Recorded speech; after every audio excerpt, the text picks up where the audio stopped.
Bismillahirrahmanirrahim. Assalamualaikum warahmatullahi wabarakatuh. Waalaikumsalam.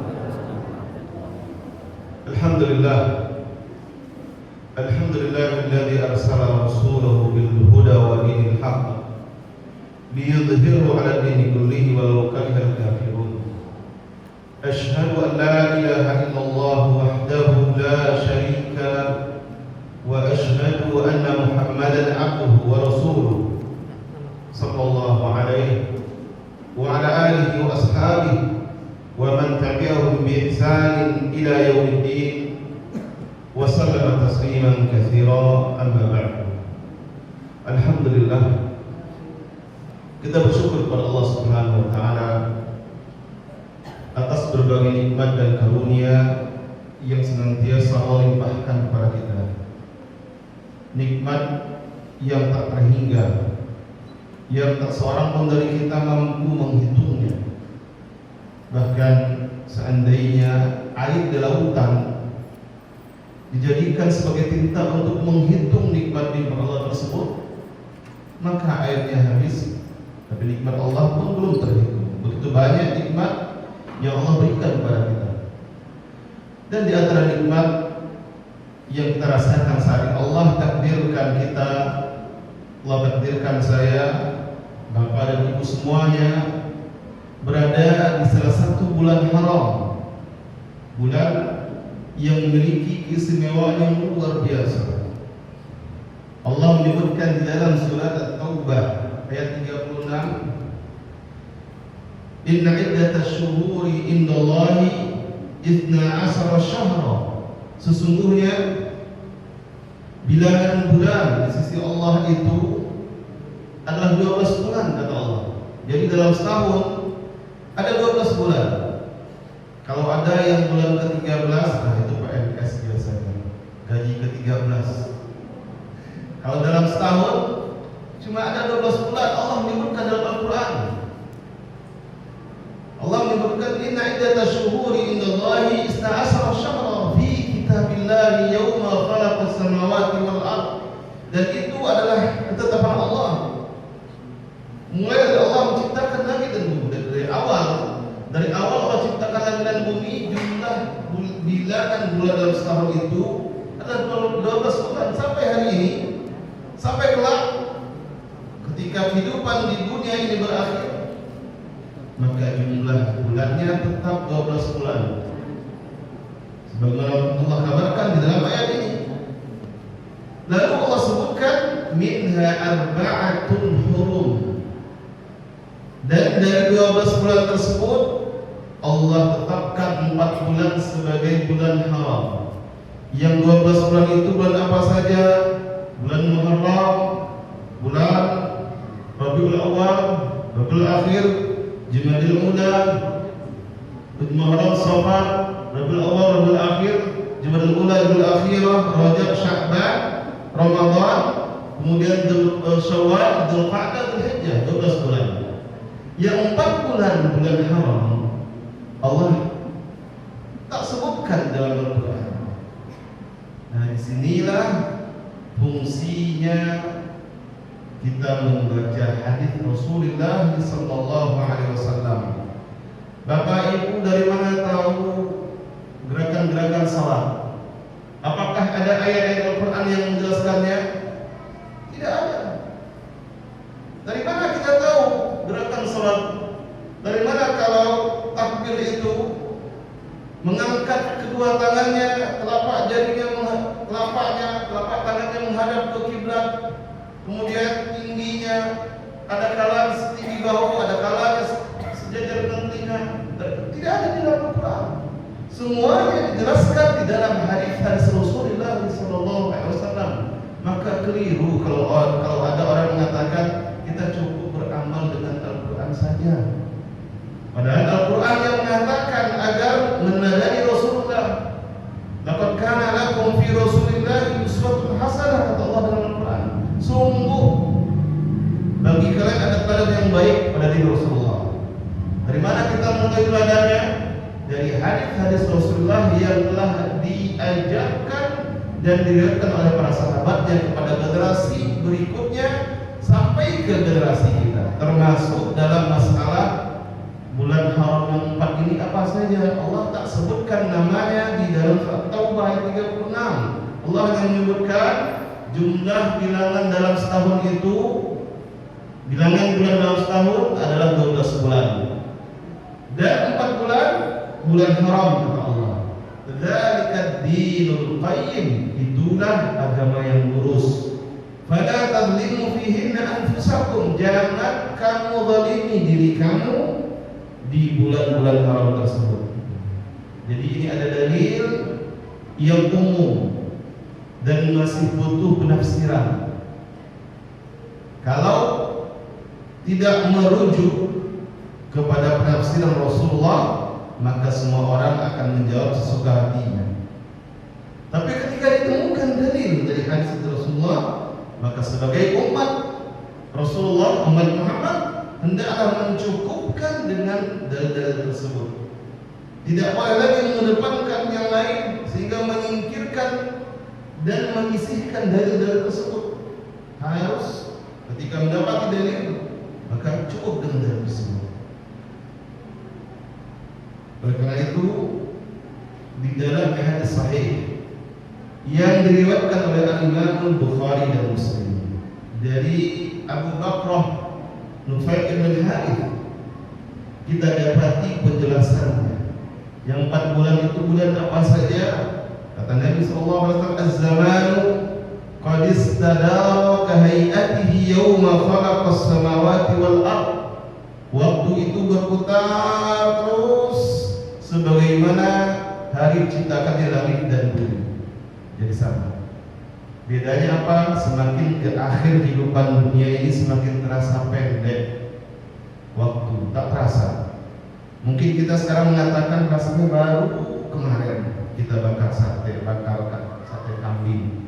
Seminggu lagi makan daging kurban lagi. Tak terasa lama. Asam urat tahun yang lalu belum hilang, sekarang dah makan lagi. Kolesterol tahun lalu kena banyak makan daging belum hilang. Sekarang sebentar lagi makan lagi. Terasa pendek, tapi tetap saja segitu. Tetap saja setahun 12 bulan, sebulannya 30 atau 29 hari, kemudian seminggunya 7 hari, seharinya 24 jam sama, tak ada bedanya. Bedanya perasaan waktu itu terasa pendek. Kata Rasulullah, waktu itu berputar terus sama sebagaimana dari awal ciptakan langit dan bumi. As-sanatu 12 syahr, dan dalam 1 tahun kata Rasulullah terdiri dari 12 bulan. Minha arba'atun hurum, 4 diantaranya adalah bulan haram. Thalathatun mutawaliyat, 3 bulan dari bulan haram tersebut berurutan posisinya. Apa saja? Disinilah Rasulullah menjelaskan Dzulqa'dah, bulan yang telah berlalu, bulan yang lalu. Dzulqa'dah, lalu Dzulhijjah. Sekarang kita berada di bulan Dzulhijjah. Siang tadi kita berada di tanggal 5 Dzulhijjah.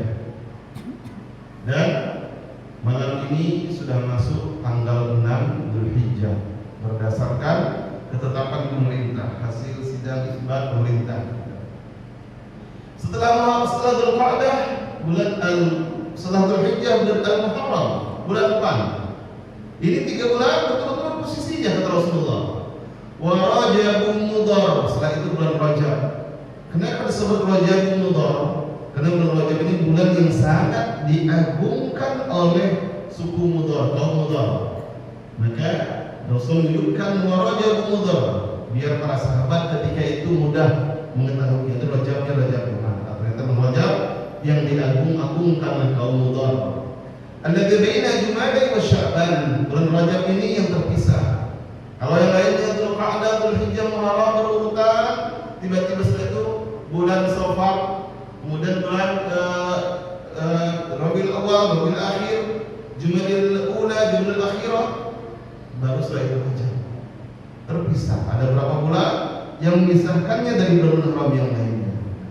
Hadis ini hadis sahih riwayat Bukhari dan Muslim. Rasulullah menyebutkan bulan-bulan haram itu apa saja. Ternyata kita hari ini berada di bulan haram.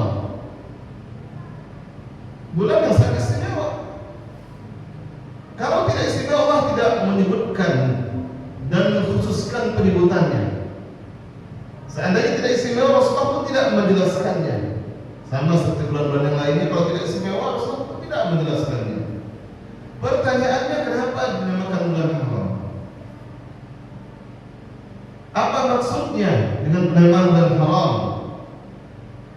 Di dalam tafsir As-Sa'di atau di dalam tafsir Al-Karim Ar-Rahman, penulis kitab tafsir menjelaskan, wahiyah, bulan haram itu kata beliau Rajabul Fard, bulan Rajab yang tersendiri, terpisah dari bulan yang lainnya. Wa Dzulqa'dah wa Dzulhijjah wal Muharram. Kemudian bulan Dzulqa'dah dan bulan Dzulhijjah dan bulan Al-Muharram.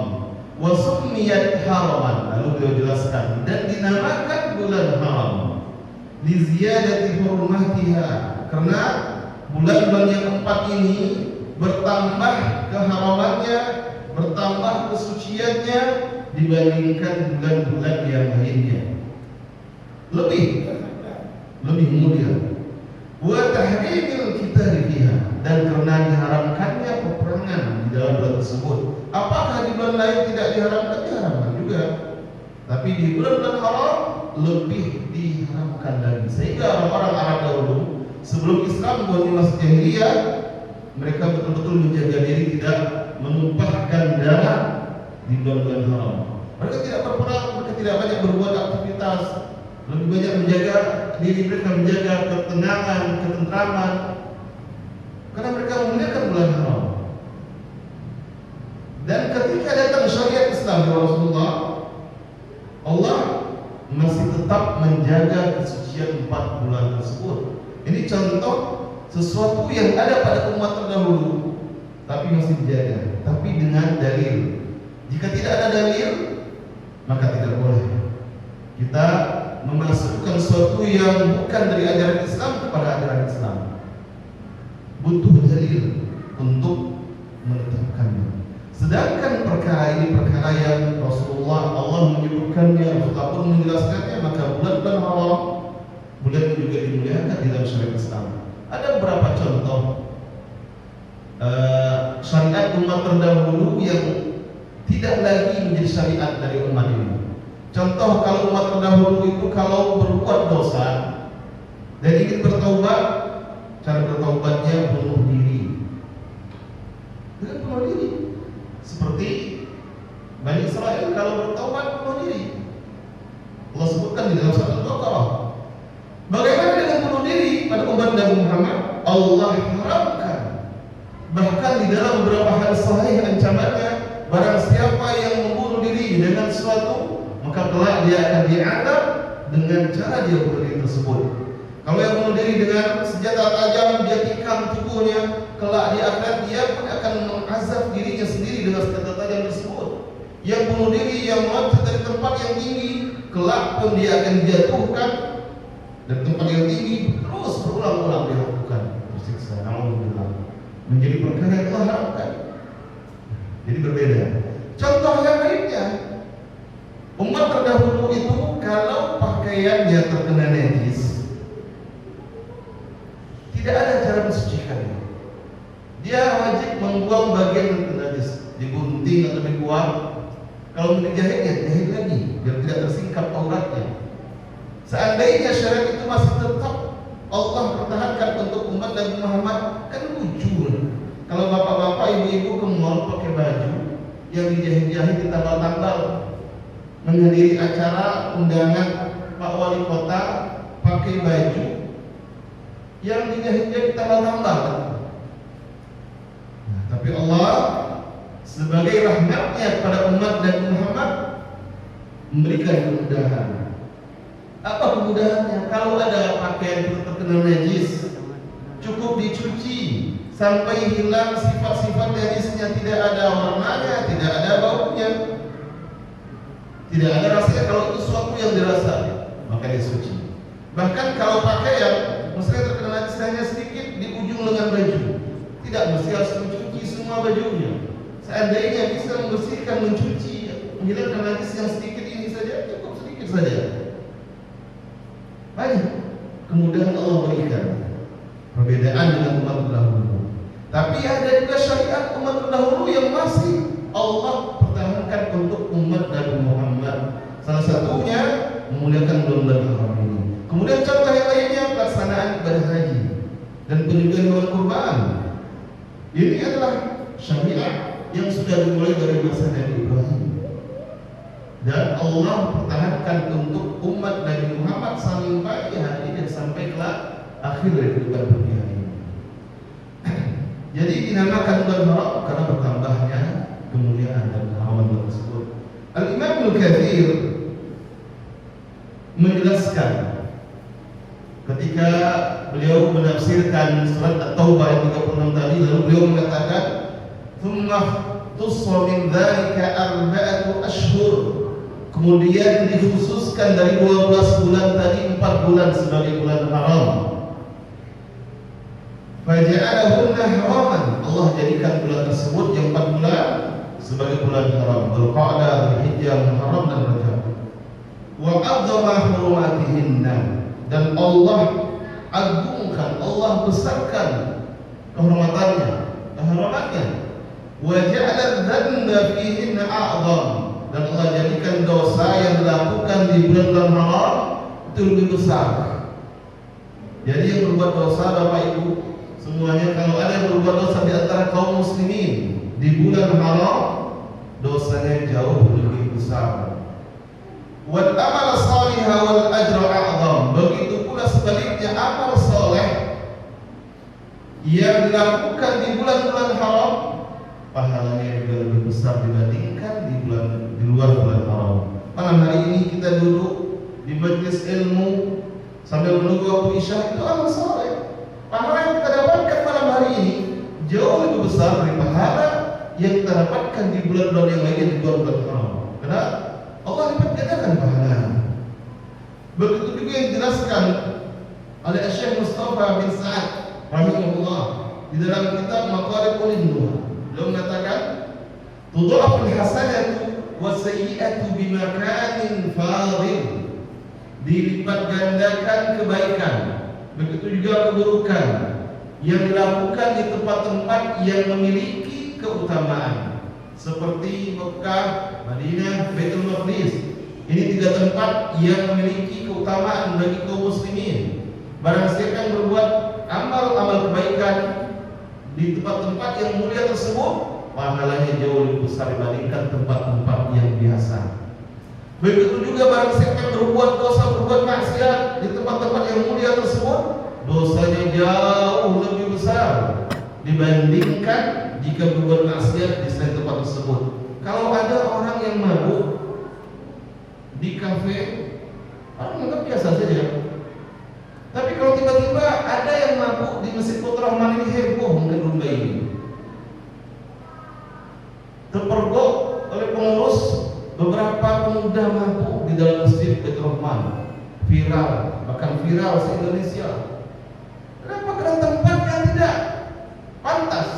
Walaupun maksiat itu sebenarnya tidak pantas dimanapun, tapi karena masjid tempat yang mulia, maka keburukan yang dilakukan, keburukan di sana, tapi jauh lebih besar, dianggap jauh lebih besar. Begitu juga dengan kebaikan. Yang sholat di Masjid Rahman dapat pahala luar biasa. Yang sholat di Masjidil Haram jauh lebih besar, 100.000, lebih dari masjid biasa. Nah, itu menunjukkan tempat berkenal. Begitu juga waktunya, kata Syekh Mustafa bin Sa'ad ini. Begitu juga dengan waktu memberi pengaruh. Seseorang yang beribadah di hari-hari biasa dapat pahala, tapi ketika beribadah di hari-hari yang memang Allah tetapkan kemuliaannya, pahalanya melipat gandakan. Nah, kita malam hari ini berada di salah satu malam dan hari-hari yang memang telah dijelaskan di berbagai dalil tentang kemuliaan. Apa saja amalan yang dianjurkan di 10 hari pertama Dzulhijjah ini? Mungkin kita sudah sering mendengar penjelasannya, tapi tidak apa-apa. Malam hari ini kita ingatkan kembali, semoga ini sebagai pengingat bagi diri saya sendiri dan bagi jamaah semuanya. Ternyata kita ini berada di hari yang sangat mulia, sehingga tak sepantasnya kita melewati hari ini seperti hari-hari yang lainnya. Harus ada usaha untuk melalui dengan sesuatu yang istimewa. Di dalam hadis sahih riwayat Bukhari dan Abu Dawud dan Tirmidzi dan Ibnu Majah dari Ibnu Abbas radhiyallahu anhu, dari Nabi sallallahu alaihi wasallam, Nabi bersabda, kata Nabi kita, "Ma min ayyamin al-amal salih fiha ahabbu ila Allah min hadhihi al-ayyam." Tidak ada hari-hari yang mana amal-amal saleh yang dilakukan di dalamnya lebih Allah cintai dibandingkan hari-hari ini, yaitu 10 hari pertama bulan Dzulhijjah. Dari tanggal 1 sampai tanggal 10, itu hari yang luar biasa. Kata Rasulullah, tidak ada hari-hari yang amal saleh jika dilakukan di dalamnya lebih Allah cintai, yaitu 10 hari pertama Dzulhijjah. Hari ini kita sudah masuk di malam ke-6 Dzulhijjah. Masih tersisa sekitar 5 hari lagi, hari yang mulia ini. Lalu kata Rasulullah sallallahu, para sahabat bertanya, "Walal jihad fi sabilillah ya Rasulullah?" Apakah jihad di jalan Allah juga tidak bisa menyamainya? Jika seseorang berjihad di luar bulan haram atau di luar bulan 10 hari pertama Dzulhijjah, berjihad di bulan Sya'ban atau di bulan Safar misalnya, maka pahala amal saleh yang dilakukan di 10 hari pertama Dzulhijjah ini jauh lebih mulia daripada jihad tersebut. Sebagaimana Rasul sebutkan dalam hadis ini, tidak ada amal saleh, tidak ada hari yang amal saleh lebih Allah cintai dibandingkan amal saleh yang dilakukan di 10 hari pertama Dzulhijjah. Sahabat heran, kok bisa seperti itu? Sahabat itu ingatannya amal saleh yang paling istimewa dan luar biasa pahalanya adalah jihad. Maka mereka bertanya, apakah jihad fisabilillah juga tidak akan menyamainya? Kata Rasulullah, tidak. Kata Rasulullah, wala jihad fisabilillah, dan tidak juga jihad di jalan Allah. Illa, Rasul jelaskan, illa rajulun kharaja bi nafsihi wa malihi, kecuali seseorang yang pergi berjihad dengan hartanya, dengan jiwanya, dengan hartanya, falam yarji min dzalika bi syai', lalu dia tak kembali dengan jiwa dan hartanya. Maksudnya pada terbunuh syahid, barulah itu menyamai amal-amal saleh yang dilakukan di 10 hari pertama. Ini menggambarkan kepada kita ini betul-betul berada di hari yang istimewa, hari yang Rasulullah mengatakan jihad pun tak akan menyamai kecuali jika syahid. Kenapa demikian? Karena tidak semua orang yang pergi jihad itu syahid. Ada orang yang pergi berjihad, walaupun dia ingin mendapatkan syahid, perintah Allah tak takdirkan dia syahid. Banyak juga sahabat yang tak syahid walaupun luar biasa berjihad bersama Rasulullah dan para sahabat yang lainnya. Contoh Khalid ibn Walid. Tentu jamaah semuanya mengenal nama ini, sahabat yang luar biasa ini. Sahabat yang selalu memenangkan peperangan baik sebelum dia beriman maupun setelah beriman. Sahabat yang selalu memenangkan peperangan baik sebagai panglima perang maupun sebagai prajurit. Ingin syahid, tapi Allah takdirkan dia wafat di atas tempat tidurnya karena usia yang sudah tua. Jadi tidak mesti kalau pergi berjihad itu dia dapat syahid. Ada juga yang tidak dapat syahid. Yang menyamai pahala amal-amal saleh yang dilakukan 10 hari pertama Dzulhijjah ini, orang yang berjihad dan dia terbunuh syahid. Begitu juga di dalam hadis yang lainnya. Hadis riwayat Ad-Darimi kemudian disebutkan di dalam kitab Irwaul Ghalil, sanadnya adalah hasan. Rasulullah juga menyebutkan hal yang sama, bahwasanya amal yang paling mulia yang Allah cintai adalah amal-amal saleh yang dilakukan di 10 hari pertama Dzulhijjah. Ini amal saleh. Al-Imam Ibnu Katsir menjelaskan, karena sebagai orang membandingkan dengan 10 hari terakhir Ramadan, mana yang lebih mulia? Mana lebih mulia 10 hari terakhir Ramadan atau 10 hari pertama Dzulhijjah? Karena sama-sama ada dalil. Maka Al-Imam Ibnu Katsir dalam tafsirnya beliau menjelaskan 10 hari pertama Dzulhijjah itu siang harinya adalah hari-hari paling mulia dalam setahun. Siang harinya. Adapun 10 hari terakhir Ramadan malam harinya adalah malam hari yang paling mulia dalam setahun. Karena di salah satu malamnya terdapat Lailatul Qadar. Malam yang paling istimewa yang lebih baik dari 1000 bulan. Jadi ini ia perbedaannya. Untuk siang maka yang paling mulia adalah 10 hari pertama Dzulhijjah. Malamnya yang paling afdal yang paling mulia adalah 10 malam terakhir dari bulan Ramadan.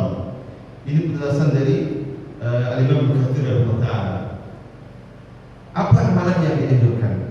Kalau tadi dikatakan semua amal soleh umum, apa saja amal soleh yang dilipat gandakan pahalanya? Salat wajib 5 waktu, kemudian salat sunnahnya yang rutin kita lakukan, membaca Al-Quran, bersedekah, berbuat berbagai kebaikan, dilipat gandakan. Tapi ada beberapa amal yang sangat ditekankan. Salah satunya memperbanyak puasa sunnah. Memperbanyak puasa sunnah selama 9 hari pertama.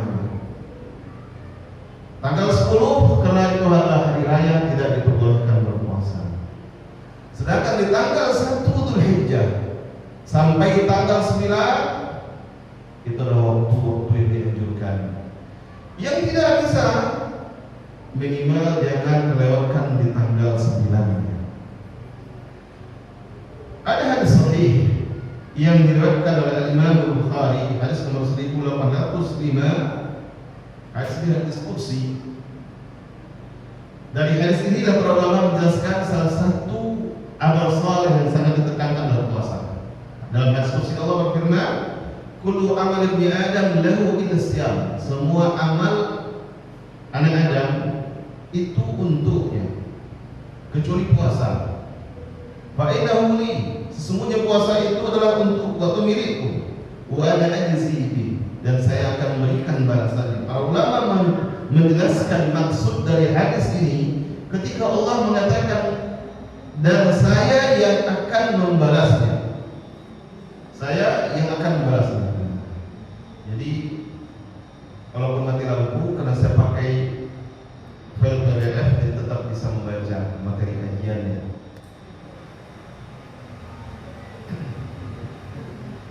Jadi kata Allah, saya akan membalasnya. Apa maksudnya? Allah tidak batasi balasannya, menunjukkan pahala yang luar biasa, menunjukkan puasa itu pahalanya luar biasa sehingga Allah pun tak menyebutkan batasannya.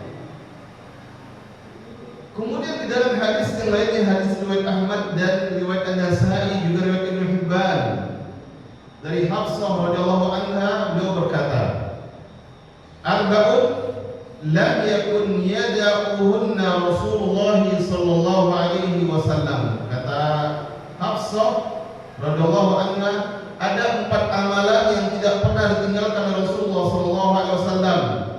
Lalu Hafsah sebutkan amalannya. Yang pertama, siyam yaumi Asyura, puasa pada hari Asyura yang tanggal 10 Muharram. Rasulullah tidak pernah meninggalkannya. Puasa di tanggal 10 Muharram Rasulullah tidak pernah meninggalkannya. Wal Ashr, dan puasa 10 hari pertama Dzulhijjah. Disebut dengan kalimat al-Ashr walaupun hanya sampai tanggal 9 karena menggunakan istilah 10 pertama, 10 kedua, 10 ketiga. 10 pertama, 10 kedua, 10 ketiga. Karena bulan itu dibagi menjadi 3.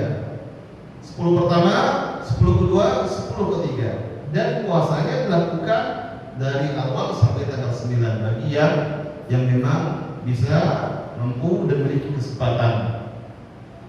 Kemudian yang tidak pernah ditinggalkan Rasulullah, wa thalathatu ayyamin min kulli syahr, dan puasa 3 hari dari setiap bulan. Ini puasa yang juga tidak pernah ditinggalkan Rasulullah SAW. Wa rak'ataini qabla al-ghadah, dan salat sunat 2 rakaat sebelum salat subuh. qabliyah subuh itu tak pernah ditinggalkan oleh Rasulullah SAW. Bahkan dalam keadaan safar pun Rasulullah tak pernah meninggalkan sholat sunat 2 rakaat sebelum subuh.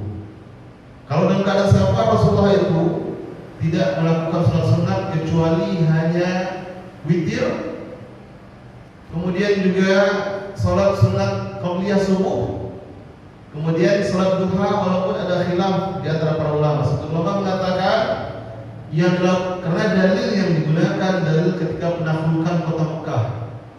Ketika kota Mekah berhasil ditaklukkan hari pertamanya, Rasulullah salat di pagi harinya di waktu duha. Dan sebagian ulama menjelaskan itu bukan salat duha, tapi salat syukur. Salat sebagian dengan istilah salatul fath, salat penaklukan, syukur berhasil menaklukkan kota Mekah. Dan itu juga yang dilakukan oleh Umar radhiyallahu anhu ketika berhasil menaklukkan Baitul Maqdis. Beliau mengamalkan apa yang beliau lihat dari Rasulullah di masa hidupnya. Rasulullah berhasil menaklukkan Mekah, lalu Rasulullah salat sebagai rasa bersyukur kepada Allah Subhanahu wa taala. Nah, kata Hafsah, ada 4 amal yang tak pernah ditinggalkan oleh Rasulullah. Salah satunya berpuasa di 10 hari pertama bulan Dzulhijjah. Jadi Rasulullah selalu menjaganya, kecuali ketika Rasulullah melaksanakan haji wada. Ketika Rasulullah melaksanakan haji wada, maka Rasulullah tidak berpuasa ketika itu. Kemudian di dalam hadis yang lainnya, hadis dari Hunaidah bin Khalid dari istrinya, dari sebagian atau dari beberapa orang istrinya.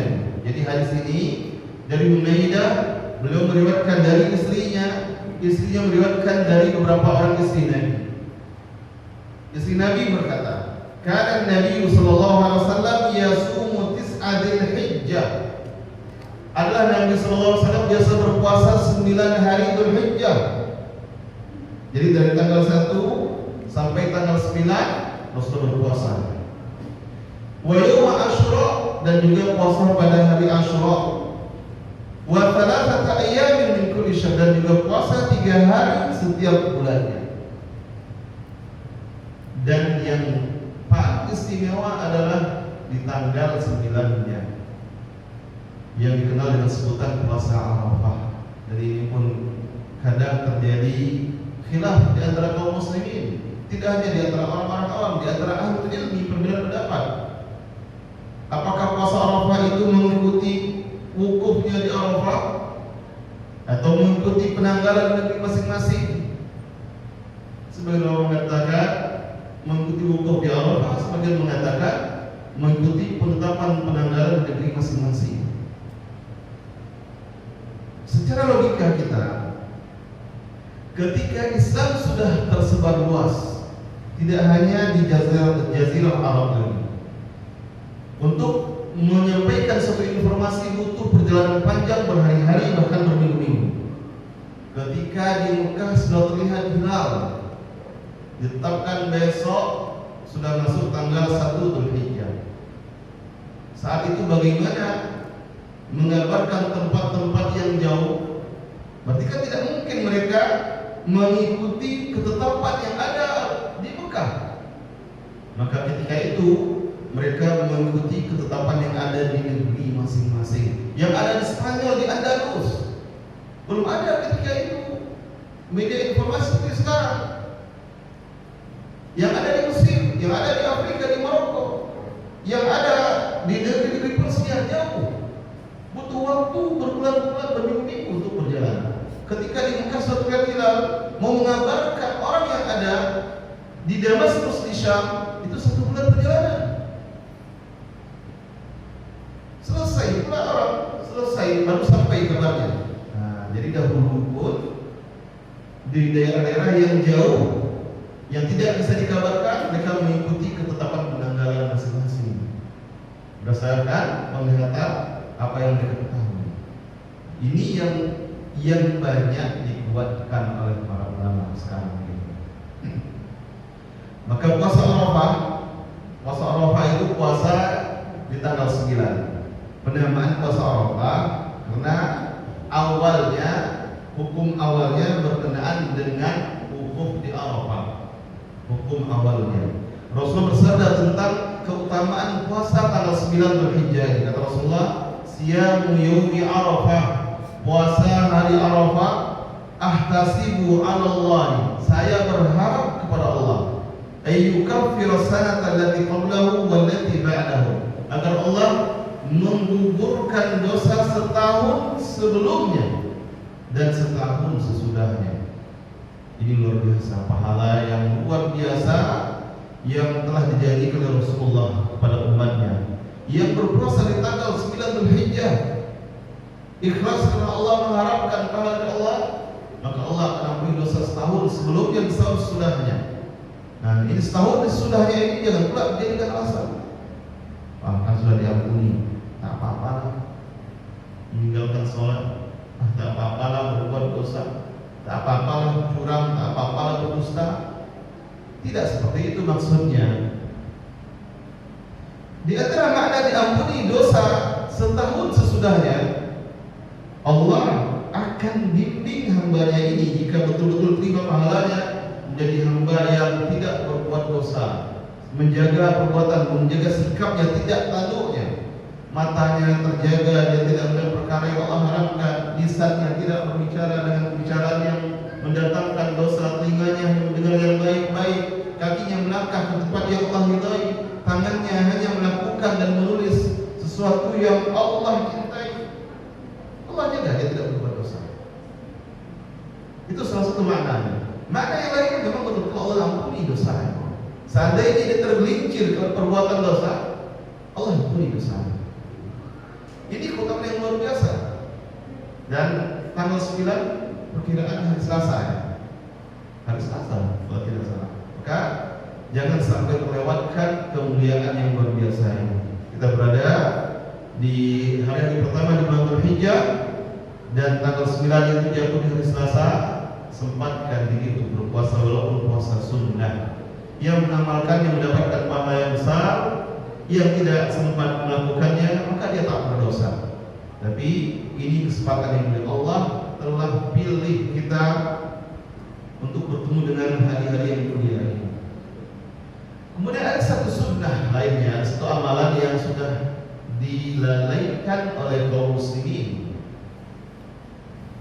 Amalan yang disunnahkan dari awal hari pertama Dzulhijjah, yaitu memperbanyak ucapan takbir seperti takbir hari raya. Itu yang namanya takbir mutlak, takbir hari raya. Cuma hari ini kalau ada yang bertakbir, orang akan heran, ini ada pula ini. Belum lagi lebaran dia bertakbir. Dah cepat kali dia rayanya, kata orang ini. Kalau ada hari ini yang bertakbir di jalan, dia bertakbir bertakbirnya lebaran, maka orang akan heran karena merasa itu amalan yang tak pernah dilakukan oleh kaum muslimin. Padahal amalan tersebut amalan yang memang disunnahkan. Kita dengar hadisnya dalam hadis riwayat Ahmad dengan sanad yang sahih, sebagaimana dijelaskan oleh Syekh Ahmad Syakir. Rasulullah bersabda dari Abdullah bin Umar, "Ma min ayyamin a'zamu indallahi wa la ahabbu ilaihi al-amalu fihinna min hadhihi al-ayyam al-ashar." Kata Rasulullah, tidak ada hari yang lebih agung di sisi Allah dan tidak pula ada hari yang lebih Allah cintai beramal saleh padanya dibandingkan 10 hari pertama Dzulhijjah ini. Lalu kata Rasulullah, "Fa'akthiru fihinna min at-tahlil." Maka perbanyaklah ucapan la ilaha illallah wa takbir, dan perbanyaklah takbir, wa tahmid, dan perbanyaklah ucapan alhamdulillah. Nah, ini hadisnya hadis sahih yang mengingatkan kita semuanya di 10 hari pertama Dzulhijjah dianjurkan untuk bertakbir yang dikenal dengan takbir mutlak, yaitu tidak ditentukan waktu-waktunya dan tempatnya. Selama tempatnya tempat yang memang pantas untuk berzikir memuji Allah, maka silahkan. Ketika di jalan, ketika sedang duduk di rumah, ketika kalau ibu-ibu mungkin sedang di dapur masak, silakan bertakbir. Ketika di pasar, silakan bertakbir. Cuma amalan ini amalan yang sudah mulai dilupakan oleh kaum muslimin. Hadisnya ada dan jelas. Kalau ada di antara ibu-ibu besok ke pasar lalu bertakbir atau bapak-bapak bertakbir, heran orang-orang pasar mungkin. Mereka akan heran, bahkan bisa saja mereka mengira ini ajar mana lah ini. Masih lama lagi tanggal 10 Dzulhijjah dia ada bertakbir, kata orang nanti. Oleh karena kaum muslimin dalam masalah ini jahil, maka mungkin perlu dijelaskan kalau ada yang namanya sunnah takbir mutlak dan ada takbir muqayyad. Takbir muqayyad yaitu takbir yang diucapkan setelah selesai salat fardu sampai di salat asar terakhir di hari tasyrik. Itu takbir muqayyad. Dan takbir mutlak ini, kalau takbir mutlak itu kapan saja, selama di hari-hari salat pertama itu silakan. Dan ini juga dicontohkan dahulu oleh para sahabat. Di dalam Sahih Bukhari disebutkan bahwasanya Ibnu Umar dan Abu Hurairah radhiyallahu anhuma datang ke pasar lalu mereka bertakbir. Datang ke pasar di 10 hari pertama Dzulhijjah lalu mereka bertakbir mengingatkan orang-orang yang ada di pasar.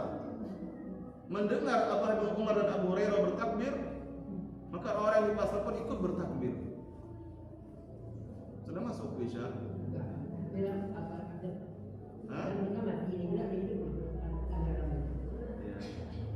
Begitu juga Umar radhiyallahu anhu ketika berada di Mina beberapa hari sebelum pelaksanaan ibadah haji, Umar bertakbir di tendanya sehingga orang-orang yang mendengarnya ikut bertakbir.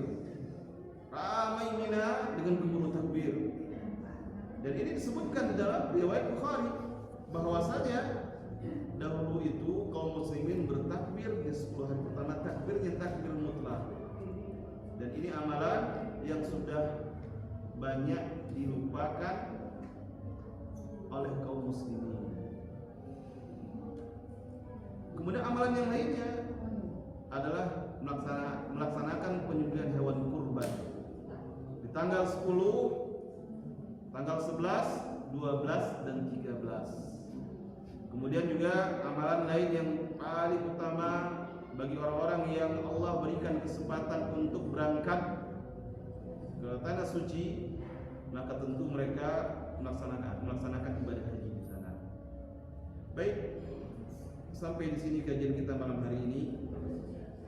Semoga itu sebagai pengingat kita semuanya, masih ada beberapa hari ke depan, hari-hari yang bisa kita isi dengan berbagai amal saleh. Terutama jangan lewatkan tanggal 9 Dzulhijjah, hari yang luar biasa yang Rasulullah pun tidak pernah melewatkannya. Rasulullah selalu melaksanakan puasa Arafah kecuali ketika beliau sedang melaksanakan haji wada. Semoga Allah berikan kemudahan kepada kita untuk beramal saleh di 10 hari pertama Dzulhijjah ini, dan semoga Allah menerima amal-amal saleh kita. Wabillahi taufiq wal hidayah. Wassalamualaikum warahmatullahi wabarakatuh.